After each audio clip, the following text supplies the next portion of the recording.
来看，公司台语台主办的微电影创作比赛，将举行颁奖典礼哦。这届入围的作品真多元，有戏剧、有纪录片、有动画等等，希望让大家会使看到台语文真丰富的呈现形式。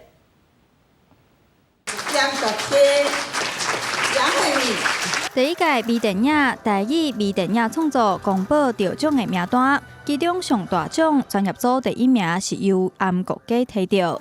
一摆。继续甲网落去，请做一只鸡仔去找卵。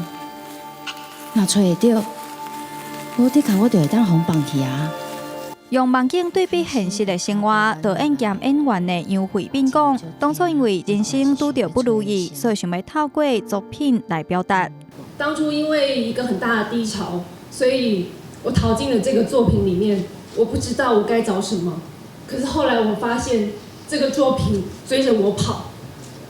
我觉得人只有在卡住的时候，才能真的安静下来，看自己，想自己。有实验性的剧情片，有人是想要写故事给妈妈。你莫管较济好无？我是卡来要问你，乌鱼子是要安怎煮？虽然话题是在讨论乌鱼子，但是充满母亲对查某囝的关心。这出乌鱼子嘛，摕到一半组的头奖。这个故事是要写给我的妈妈。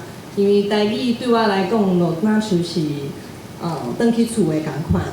那我感觉讲，台语这个语言是一物件，那安尼，阮需要行较远的、摕较远的，咱才会使看清楚咱的模样。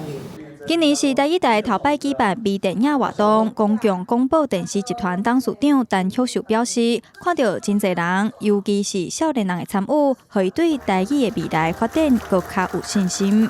即摆的这个微电影吼，我想这个少年人互阮足侪的信心。我多谢台北市吼，这个电影委员会甲阮合作，有通得到遮尔侪人的参与。而且入选的作品遮尔精彩吼，咱大家做阵来拍拼。受邀请担任代言人的金马影后杨惠美，有导演叶天伦嘛来到现场，鼓励所有参与的创作者用影像继续讲述属于台湾的故事。记者杨淑晴、张耀水台北采访报道。